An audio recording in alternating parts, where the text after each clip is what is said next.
نماز ایک ایسا اللہ تبارک و تعالیٰ کے ساتھ تعلق اور رشتہ ہے، اگر ہم اس کو سمجھ لیں نا، یہ کنورسیشن ہے، تعلق ہے، رابطہ ہے، کنیکشن ہے، یہ یک طرفہ بات نہیں ہے، یہ دو طرفہ بات ہے۔ مثلا ایک ہے انسان کا وجود اور ایک ہے انسان کی عقل، اذہان و قلوب، اور ایک ہے انسان کی روح۔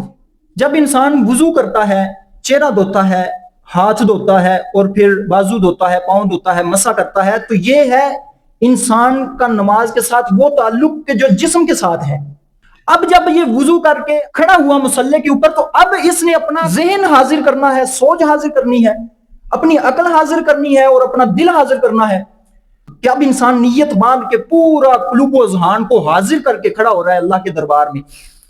اور پھر آگے سے تعلق ہے روح کا تعلق، کہ جب انسان کھڑا ہو کے کہتا ہے سبحانک اللہ، یا اللہ تیری ذات پاک ہے، وبحمدک، یا اللہ یہ حمد تیرے لیے ہے۔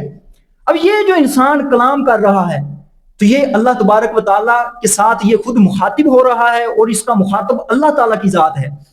اب دیکھیں کہ ایک بندہ فلاں بندے کو مخاطب کر رہا ہے، لیکن اس کا اپنا دل کسی اور طرف ہے، اپنی ذہن سوچ کسی اور طرف ہے، تو وہ کہے گا کہ یار مینوں ہن بلایا ہی تو میرے نال گل تک، مینوں جو مخاطب کیتا ہی تو میرے نال ہن کلام تک۔ یہ ایک کلام ہے کہ اللہ تبارک و تعالی جب مخاطب ہو جاتا ہے تو پھر یہ آگے سے پڑھتا ہے الحمدللہ رب العالمین۔ تو یہ اللہ تبارک و تعالی آگے سے جواب، یہ حدیث قدسی ہے، مسلم شریف میں ہے کہ جب یہ پڑھتا ہے الحمدللہ رب العالمین، تو اللہ تبارک و تعالیٰ ارشاد فرماتا ہے حمدنی عبدی، میرے بندے نے میری حمد بیان کی ہے۔ اب یہ ہے فرمایا کہ نماز اس طریقے سے پڑھ کے تو اللہ کو سامنے دیکھ رہا ہے، یا کم از کم اس طریقے سے تو پڑھ کے اللہ تجھے دیکھ رہا ہے۔ فرمایا لا صلاۃ الا بحضور القلب، فرمایا اس کی نماز ہے ہی نہیں کہ جس کا دل حاضر نہیں۔ یہ حدیث پاک ہے، فرمایا لا صلاۃ الا بحضور القلب، کہ حضور قلبی کا نام نماز ہے۔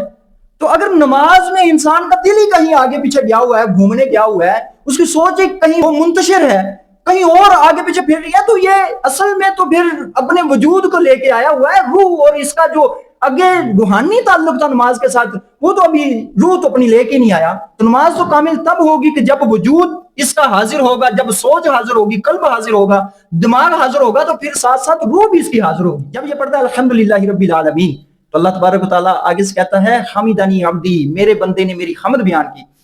اور آگے سے جب کہتا ہے الرحمن الرحیم، اللہ تعالیٰ کہتا ہے اثنا علی عبدی، میرے بندے نے میری تعریف بیان کی ہے۔ پھر آگے سے کہتا ہے مالک یوم الدین، اللہ تبارک و تعالیٰ آگے سے ارشاد فرماتا ہے مجدنی عبدی، میرے بندے نے میری بزرگی بیان کی ہے۔ اب یہ ہے تعلق، رابطہ نماز میں حضور قلب۔ پھر یہ کہتا ہے ایاک نعبد و ایاک نستعین، اللہ تعالیٰ کہتا ہے ھذا بینی و بین عبدی، فرمایا فرشتوں دیکھو میرے اور میرے بندے کے درمیان کیا باتیں ہو رہی ہیں۔ پھر یہ سارا چلتے چلتے کہاں تک پہنچ گیا؟ پھر یہ کہتا ہے اہدنا الصراط المستقیم۔ اب پہلے اللہ کی حمد و ثنا بیان کرنے کے بعد کہتا ہے کہ یا اللہ مجھے سیدھے راستے پر چلا۔ اب اتنا کلام کرنے کے بعد اللہ تبارک و تعالیٰ ارشاد فرماتا ہے ولی عبدی ما سالہ، فرمایا جو میرے بندے نے مجھ سے مانگا ہے میں نے اس کو عطا کر دیا ہے۔ یہ ہے نماز کا رابطہ، اللہ کے ساتھ نماز کا تعلق۔